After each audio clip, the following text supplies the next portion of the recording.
Fala pessoal, beleza? Então vamos dar continuidade ao nosso estudo sobre segurança pública e cidadania.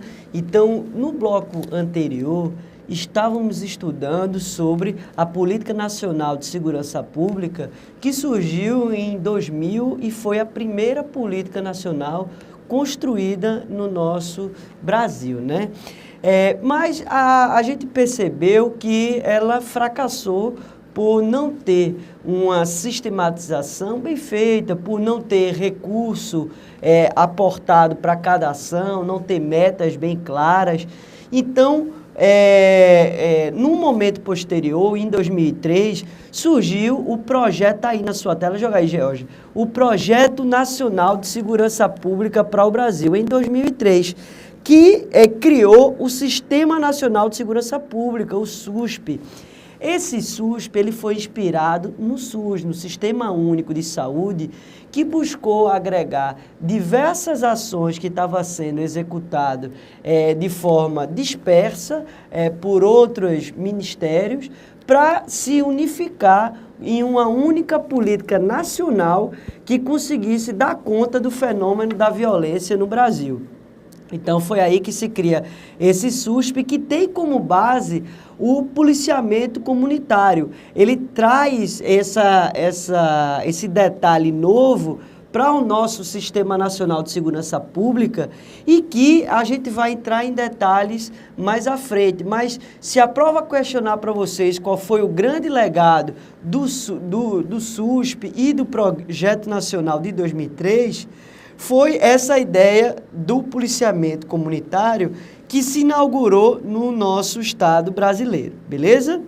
Também o jovem, ele foi apontado como um eixo mais vulnerável e por conta disso, mais importante haver uma atenção redobrada sobre esse público específico. Porque o jovem, ele foi identificado como estando nos índices maiores de vítima de violência e também muito envolvido no próprio agressor, sendo o próprio agressor. Então, o jovem, ele, pela própria imaturidade da vida, ele estava mais, e está, mais sujeito à cooptação pelo crime, pelo tráfico de drogas. Então, quando você não tem uma política, um Estado presente que garanta uma qualidade de vida, educação, saúde, moradia, e um emprego e renda que possa trazer uma vida com dignidade, o jovem é a primeira pessoa a se encantar com a facilidade, entre aspas, que o mundo do crime permite, o mundo do tráfico permite, porque você vende, o lucro é muito alto do tráfico de droga, então é um dinheiro rápido que você ganha, mas tem um custo elevadíssimo, é um custo elevadíssimo tanto para a sua segurança pessoal, porque no envolvimento com o tráfico você está sujeito a violências de todo tipo e os números que mais apontam isso nacionalmente, das pessoas que mais morrem por conta de envolvimento com tráfico de drogas, Então, seja porque está devendo, seja porque rixa de boca de fumo, enfim, tem algum envolvimento com tráfico de drogas e aí por conta disso, entra nas estatísticas de CVLI, que são crimes violentos, letais e intencionais. Então, e o jovem, ele está mais fácil para a cooptação pelo mundo do crime, do tráfico de drogas. Então, o Sistema Único de Segurança Pública, ele teve como um norte, uma diretriz, um foco com o trabalho com o jovem para fins de diminuir essa violência contra o jovem e por parte do jovem. Mas é bom a gente destacar que hoje a criança e o adolescente, ela é muito mais vítima da violência do que a próprio agressor, o próprio réu de um crime. Então, ele é muito mais vítima. Então, isso também é o olhar, o cuidado que tem que se ter, e principalmente a criança pobre e a criança negra. Isso nas estatísticas do IPEA, do IBGE, demonstram que a população negra e pobre do Brasil, ela está mais vulnerável, está mais exposta à violência, como a gente até falou aqui em nossas aulas anteriores, quando a gente estava falando sobre o Estatuto da Igualdade Racial, não é? Agora, o que é essa polícia comunitária e qual é o grande destaque que ela traz com relação ao tema da segurança pública? Está aí no seu material, o George está jogando aí na tela. É essa parceria entre a população e as instituições de segurança pública. Porque o que é que a gente falou aqui?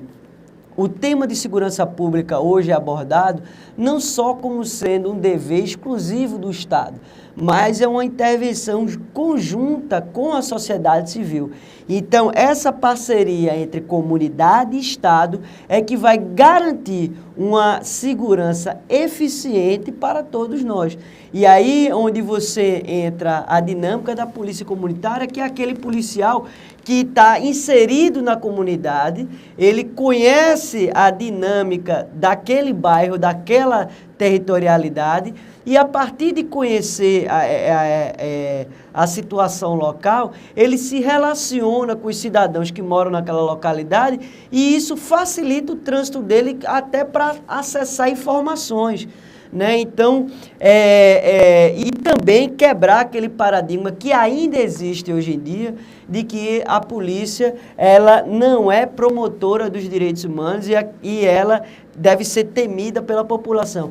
Esse paradigma que vem construído por conta da época da ditadura militar, né, que os militares foram os maiores algozes da liberdade, né, e da promoção da cidadania, mas hoje, com o Estado Democrático de Direito instaurado há mais de 20 anos no nosso Estado brasileiro, não há mais sentido de a gente olhar a polícia com esses olhos, apesar de a gente ainda visualizar muitos casos de abuso do uso da força por parte de policiais, né? Mas isso é uma exceção, não pode manchar toda uma corporação, né? Então, hoje em dia, você já tem no currículo de muitas corporações policiais a disciplina de direitos humanos, onde se tem uma abordagem mais atenta a esses públicos específicos, a população negra, LGBT, a mulher, a criança e adolescente, a população idosa, a pessoa com deficiência, a comunidade indígena. Então, assim, já se tem um trabalho desenvolvido. É lógico que ainda precisa aprimorar muito com relação à qualidade desses conteúdos, mas a gente já deu um avanço significativo, é preciso a gente reconhecer com relação à nossa polícia, né? Então, essa ideia da polícia comunitária, ela vem a trazer essa aproximação com a população, né? Então, não antes se tinha a ideia de que a polícia, quando tinha um fato típico, né? Um fato que se encontrava em violação à lei penal, a polícia ia lá, debelava aquele fato e voltava para a sua corporação. Hoje a ideia é que a polícia ela esteja nesses principais locais onde tem o maior índice de vulnerabilidade social, maior índice de criminalidade, para que ela consiga debelar com menos força, com menos poder de fogo e de forma mais preventiva, que traz até mais eficiência a essas intervenções. Está aí um exemplo nacional da UPP, que busca trabalhar nesse sentido, mas tem também em São Paulo experiências nesse sentido, em Minas Gerais, em Pernambuco também tem experiências nesse sentido, ok? Beleza? Então, como está aqui no nosso material, esse trabalho visa identificar, priorizar e resolver problemas com a finalidade de reduzir os números dos crimes, o dano à vítima e à comunidade e modificar os fatores ambientais, comportamentais que geram a violência. Então, quais são as palavras-chave relativas à polícia comunitária? É a prevenção e a participação da comunidade, ok? Então, ouviu a palavra polícia comunitária, linka com prevenção e participação comunitária. Essas são as palavras-chave para você entender e responder tranquilamente qualquer questão de concurso que aborde esse tema, beleza? Mas com o desenvolvimento dessas polícias comunitárias e a busca por um aprimoramento da qualidade do serviço de segurança pública, se criou outros projetos, que em 2007 se criou o PRONASSE, que é o Projeto Nacional de Segurança Pública com Cidadania, de 2007, e a intenção que está aí no seu material foi integrar as ações de segurança acompanhadas de ações de prevenção, controle e repressão da violência. Então, foram essas três abordagens do projeto PRONASSE: a prevenção, controle e repressão da violência, buscando a garantia desses direitos fundamentais da população. Lógico, dentro da mesma ótica de participação comunitária, de polícia comunitária, e tendo um investimento alto na questão da gestão pública e da valorização dos profissionais, modernizando também o aparato policial. Então, se enxergou, deu um passo adiante nesse PRONASSE com essa ideia da modernização do aparato policial, porque o que se viu antes é que não adianta falar de direitos humanos se a própria corporação está violando os direitos humanos dos soldados, dos membros da própria corporação. Então, é importante aí, nesse momento, em 2007, já se tem um olhar qualificado para garantir uma integridade física também dos agentes de segurança pública, né? Porque não dava para você falar de promoção dos direitos humanos pelo policial se ele estava sem um cacetete, sem um colete à prova de bala, com viaturas totalmente depredadas. Então, assim, ficava difícil no ambiente de ausência de gestão de equipamentos com foco no resultado, você falar de direitos humanos para um grupo que estava sendo violado no dia a dia nos seus direitos humanos. Então, se teve um olhar para a valorização desses profissionais de segurança pública, uma atenção maior e também um reaparelhamento desses equipamentos com modernização, com tecnologia, com instrumento de GPS, câmera, entre outros aparelhamentos, tanto da Polícia Militar, quanto da Polícia Civil, quanto da Polícia Federal e da Ferroviária e da Rodoviária Federal. Ou seja, um aparelhamento nacional desses equipamentos de segurança pública. Outro ponto que a gente precisa abordar com relação ao tema segurança pública é relativo a essa abordagem policial. Isso é sempre cobrado nas provas de polícia militar, de guarda municipal, porque é esse o desafio que o agente de segurança pública vai ter quando estiver no exercício da sua profissão no dia a dia. Então, a gente trouxe aqui um conceito que sempre cai na prova. Vamos lá ver? Joga aí, George, na tela. A abordagem policial, ela deve obedecer esses princípios: a segurança, a surpresa, a rapidez, a ação vigorosa e ter, né, uma unidade de comando. Respeitando esses princípios, a gente vai ter uma abordagem eficiente, que a gente poderia dizer.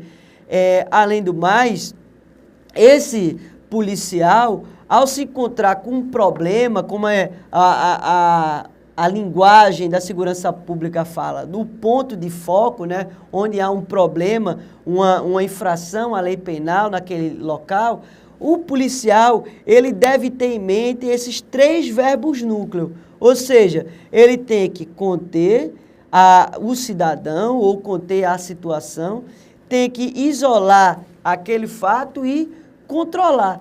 Qual é o grande problema da intervenção, da abordagem policial nesses momentos de manifestação que a gente está vendo, de grandes protestos pelo Brasil afora? O pessoal está deixando de fazer esse isolamento. O que é que está havendo? Está havendo a contenção e o controle, mas em massa. Então, os black blocs, que são grupos pequenos, dentro do universo de manifestantes que está no local. Então, muitas vezes tem manifesto de 1.000 pessoas, 2.000 pessoas, e 20, 30, 40 pessoas causam tumulto, e a polícia, ao invés de atuar junto a esses 30, 40 pessoas, ela intervém em cima das 2.000 pessoas. Então, realmente, são intervenções desproporcionais, desnecessárias e que não tem nenhuma eficácia e eficiência. Porque quando você atua contra 2.000 pessoas, onde o foco, o ponto focal são 30, 40 pessoas, essas 30, 40 pessoas não são controladas, não são isoladas, não são contidas e continuam ainda a depredar, a causar prejuízo para a população. E o pior, causando danos a pessoas que não estão dentro do quebra-quebra. Então, assim, realmente são condutas extremamente destemperadas, assim, totalmente desqualificadas. É por isso que há uma crítica muito grande, porque realmente, por exemplo, em junho e julho havia manifesto de 50.000 pessoas. Dessas 50.000 pessoas, tinha 100 fazendo baderna, quebra-quebra, você vai intervir em cima de 50.000. Né? Então, assim, realmente uma requalificação que precisa ter, tem que haver capacitação continuada para os soldados. Não adianta você fazer um concurso público para policial militar, o cara ter poucas horas de treinamento e já colocar ele na rua, porque ele não vai fazer um trabalho de qualidade para todos nós que somos cidadãos. Ele não vai fazer um trabalho de qualidade, porque ele não foi treinado para isso. Então, essa é uma preocupação que deve se ter, a capacitação de qualidade para esses profissionais, para eles irem para a rua sabendo o que pode e o que não pode fazer e de como intervir em situações de crise, ok? Então, esses pontos de foco, quando ele encontra, ele deve conter, isolar e controlar, e deve ter em voga esses princípios: a segurança, a surpresa, a rapidez, a ação vigorosa e a unidade de comando. E aí, qual é o objetivo principal? Tem que se ter atenção à prevenção, porque é muito mais eficiente você trabalhar na prevenção, no uso da inteligência, do que você atuar na repressão. Porque muitas vezes, do outro lado, as pessoas estão muito mais equipadas com armamentos e até tecnologias que você não está. Então, é melhor você atuar com a inteligência e com a prevenção do que uma repressão desmedida que muitas vezes não tem uma eficiência. Deve existir a repressão? Sim, com certeza, mas uma repressão qualificada, com uso de inteligência e pautando muito mais na prevenção, que isso tem sido demonstrado no mundo inteiro. É muito mais eficiente você investir, e muito menos custoso, oneroso, investir na prevenção do que na repressão. Beleza? Poder de polícia. Joga aí, Jorge, na tela. O que é poder de polícia? É um mecanismo de frenagem que dispõe a administração pública para conter o abuso do direito individual, né, que determinados cidadãos têm. Então, por meio do poder de polícia, é que o Estado vai limitar o exercício, né, desses direitos individuais em benefício, olha lá, a palavra-chave, do interesse público. Então, em benefício do interesse público é que se deve limitar esses direitos individuais de cidadãos que estão extrapolando o seu direito fundamental. Então, o Black Bloc está no direito de manifestação? Não está. Quem está no direito de manifestação são todas as outras pessoas que estão ali ao redor. Agora, causar quebra-quebra, depredação, colocando a vida em risco de pessoas que estão passando ao lado, isso não é direito de manifestação. Porque o direito de manifestação, como a gente viu em nossas aulas aqui, ele tem que ser pacífico, beleza? Tem que ser pacífico, sem uso de armas, ok? Então, para o interesse coletivo, é que se deve intervir restringindo a essa atividade individual que se revelar contrária, nociva ou inconveniente ao bem-estar social. E aí, o uso da força, Alexandre. Quando é que ele deve ser utilizado e como que ele deve ser utilizado? Como que a prova de concurso público normalmente cobra, normalmente exige esse conteúdo? Está aí no seu material, meu querido. George, manda bala aí, meu querido. Bala não, né? Manda bala não, nem de borracha. Manda ver, meu querido. Então, vamos lá. O uso da força pela polícia, então, é necessário para a manutenção da segurança e deve agir em obediência. Olha aí, o princípio da legalidade que a gente falou no bloco anterior. Tem que agir em obediência à lei e aos direitos humanos para a restauração da ordem e só usá-la, olha isso aqui, isso é o ponto principal. A força policial, o agente de segurança pública só deve usá-la quando a persuasão, a verbalização, o conselho, a advertência for insuficiente. Então, é aquela coisa, o policial, ele deve verbalizar para que o cidadão levante as mãos, que abaixe a arma, que encoste na parede. E se ele não atender a esses comandos, é que o agente de segurança pública deve intervir. Agora, por que existe tanta crítica, gente? E aí, se você estiver aí assistindo nossas aulas, for agente de segurança pública, você tem que entender a crítica qual é. Porque tem policiais, eu não estou dizendo que são todos, não. São alguns, mas que a mídia foca e aí tem um rebatimento maior. Mas tem policiais, efetivamente, tem policiais que chegam batendo para depois perguntar qual é o problema, o que foi que aconteceu. Vê qualquer tipo de coisa que ele entende que seja estranho, já chega metendo bala, descendo cacetete, metendo murro. Então, assim, é por isso que entra numa descredibilidade, numa descrença. Porque há, sim, abordagens policiais que são abusivas. A gente teve exemplos clássicos lá também. Eu falo muito do Rio, gente, porque aparece mais na TV. Não adianta eu falar um caso isolado aqui de Pernambuco, ou da Paraíba, ou do Rio Grande do Norte, que não tem tanta visibilidade como tem no Rio por conta dos meios de mídia que estão lá, principalmente no Rio, né? Então, como a gente está dando aula para o Brasil inteiro, fica mais fácil vocês entenderem, tá bom? Então, não sei se vocês lembram de um caso, acho que foi da década de 90, em que houve uma abordagem policial e numa das favelas do Rio de Janeiro, e após o policial liberar as pessoas que estavam sendo abordadas, o policial saca a arma e dá um tiro no carro. Esse tiro é fatal e mata a pessoa. E antes disso, eles ainda colocam a pessoa em cima do carro e enchem de porrada com cacetete na palma do pé do cidadão. Então, assim, se você já conteve, se você já isolou, se você já eliminou todas as ameaças daquele cidadão, não há necessidade do espancamento. Até porque, se você espancar, você já entrou na seara do abuso do poder. Você já entrou na seara da violação aos direitos humanos.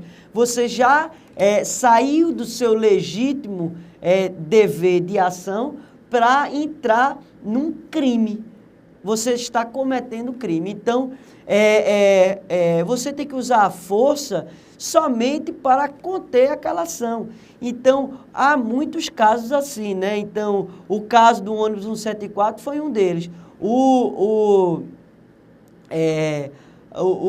A pessoa lá que estava realizando o sequestro, ela foi presa e ela morreu por asfixia mecânica no percurso do local onde houve o sequestro até a delegacia. O que é isso? O pessoal ficou enforcando o cidadão lá